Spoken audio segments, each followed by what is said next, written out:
자, 지금까지 전통 기술에 대해서 살펴봤는데요. 그러면 현대 기술의 특징은 뭐냐? 결론부터 말씀드리면 현대 기술은 18세기 어간에 인류 역사상 최초로 등장하게 되었는데, 그때 이후로 지금까지 단 한 번도 그 본질적 특성은 바뀐 적이 없다. 때문에 기술들이 계속 스스로를 정교화하면서 많은 새로운 어떤 그런 현상들을 만들어내고는 있습니다만, 4차 산업혁명, 혁명이라고 할 만한 그런 본질적 변화는 한 번도 일어난 적이 없다. 그것이 제 말씀의 여지입니다.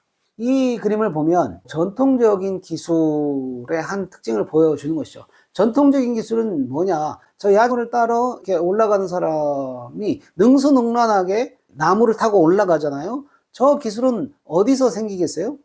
해보는 거죠. 올라가다가 떨어지고 올라가다가 떨어지고 직접 해보는 겁니다. 즉 자연과 직접 맞닥뜨려서 다양한 시행착오를 통하여서 이렇게 하면 되는구나 하는 것을 터득해 가는 것이죠. 이게 이제 바로 그 전통기술의 특징입니다. 이러한 전통적인 기술은 인간과 자연의 직접적 만남이 특징입니다. 그래서 실험적이라는 겁니다. 그리고 무의식적이에요. 왜 무의식적이냐? 이렇게 하면 되는구나, 이렇게 하면 되는구나. 이게 나중에는 내면화되어서 나무를 타는 사람이 그거를 의식하지 못할 정도로 몸에 완전히 익어버리는 거거든요. 그리고 자연 발생적이다. 이것은 기획이나 프로젝트 같은 것들이 없어도 여러 곳에서 삶을 살다 보면 자연스럽게 생겨나는 그런 기술이었던 거죠. 이게 이제 전통기술의 특징입니다. 한편 이런 전통적인 기술이 현대기술로 오면서 명확해지고요, 자발적이 되고 합리적이 된다라는 것이죠. 자, 이렇게 전통적인 기술에 대해서 알아봤는데, 그러면 현대기술의 두 가지 특징이 뭐냐? 앞으로 현대기술의 특징을 더 많이 말씀드릴 거예요. 그런데 여기서는 매우 핵심적인 두 가지 특징만 말씀드리겠어요. 하나는 뭐냐면 이성적 판단이 개입했다는 것이고, 또 하나는 의식의 개입이 있다는 겁니다. 이성적 판단과 의식의 개입은 뭘 뜻하느냐? 바로 기존의 기술들을 평가해 보는 겁니다. 평가라고 하는 작업이 들어온 거예요. 이게 이제 현대기술의 특징입니다. 그러면서 그동안 이렇게 해왔어 라고 하는 전통적인 기술을 그대로 받아들이지 않습니다. 왜 그렇게 해야 되는데? 라고 다시 묻게 되는 거죠. 그러니까 독단적인 전통을 거부하고 그것을 해체하는 작업이 현대기술의 특징입니다. 요거를 이제 가리켜서 혁신이라고 말을 하는데, 전통적인 기술들을 무조건적으로 수용하지 않고 평가하는 작업을 한다. 이게 이성적 판단과 의식의 개입을 말하는 겁니다. 따라서 앞서 말씀드렸던 자연과 인간이 직접 만나서 이루어졌던 전통 기술은 이제 현대 기술로 오면 어떤 일이 벌어집니까? 자연과 인간 사이에 기술이라고 하는 것이 중간에 끼게 되는 것이죠. 즉 이성적 판단과 의식의 개입으로 만들어진 현대 기술이 이 중간 사이에 끼어서 인간과 자연을 매개하게 된다 이겁니다. 이게 바로 현대 기술의 특징. 앞서 얘기했던 것처럼 현대 기술을 말할 때 그것이 사회의 어떤 기술적 현상으로 나타나느냐, 이게 중요하다고 했지 않습니까? 이성적 판단과 의식의 개입으로 만들어진 현대 기술이 인간과 자연 사이를 끼워가지고 매개하는 이런 형태의 기술이 되었다라고 하는 이 현대 기술인 것이죠. 평가는 그러면 어떻게 하느냐? 평가의 기준은 하나예요. 최상의 효율성. 어떤 작업을 하는데 그 작업을 하는 데 있어서 가장 적은 비용으로 가장 많은 효과를 낼 수 있느냐, 이 한 가지 판단의 기준을 가지고, 그러니까 최상의 효율성을 얻어낼 수 있느냐, 이게 이제 바로 현대기술의 특징인데, 그러다 보면 최상의 효율성 몇 개 있겠어요? 하나밖에 없는 것이죠. 제가 지난 시간에 엘룰의 기술의 정의에서 기술은 절대적 효율성을 갖는 방법들의 총체라고 했습니다. 이게 이제 그런 의미입니다.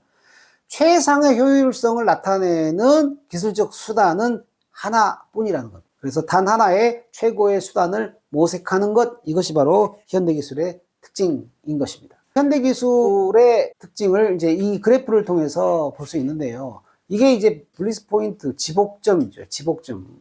현대에 와서는 요리도 기술이 됐거든요. 기술 아닌 게 없어요.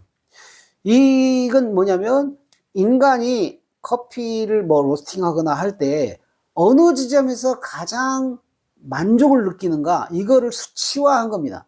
수치화.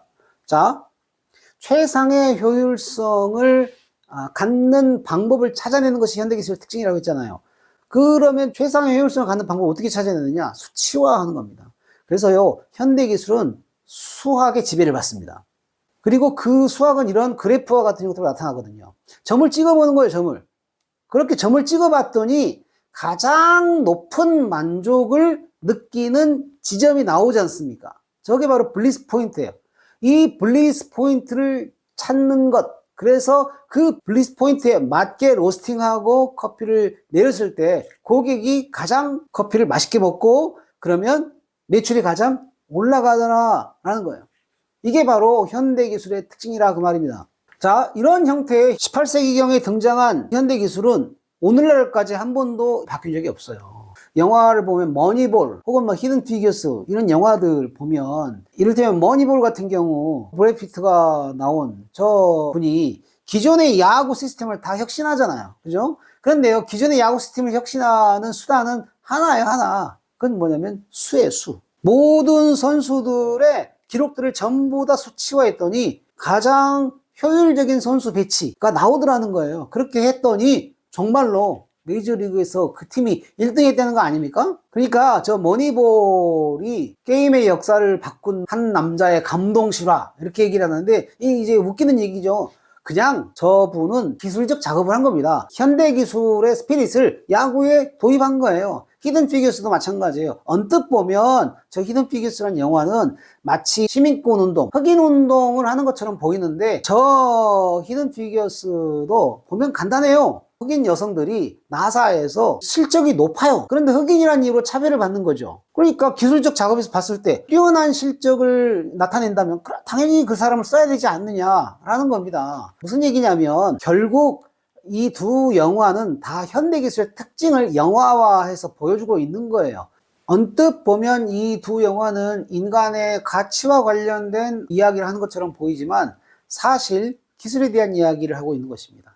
현대기술이 어떻게 스스로를 정교화하고 어떻게 각각의 영역 속에 파고 들어가고 어떻게 전통적인 어떤 그 가치관들을 해체하고 있느냐 이거를 보여주는 영화라는 것이죠. 이 영화가 보여주듯이 18세기쯤의 역사에 등장한 이 현대 기술은 한 번도 그 본질이 바뀐 적이 없습니다. 지금까지 계속해서 자신을 정교화하고 고도화하고 그리고 삶의 모든 분야에 확산되고 있는 것이죠. 그렇기 때문에 4차 산업혁명은 없다.